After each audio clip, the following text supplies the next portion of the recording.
欢迎来到 Hard Reset， 今天演示如何清洁小米 S40传感器。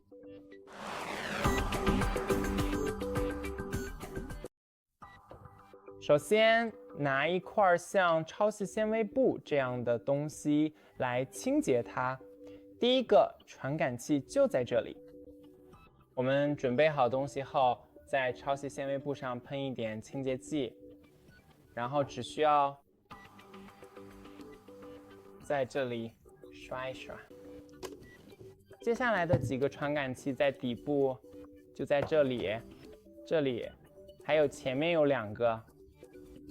我给你们展示的更清楚一些，就像你们现在看到的这样，1、2、3、4，就这样。别忘了点赞，我们下期再见。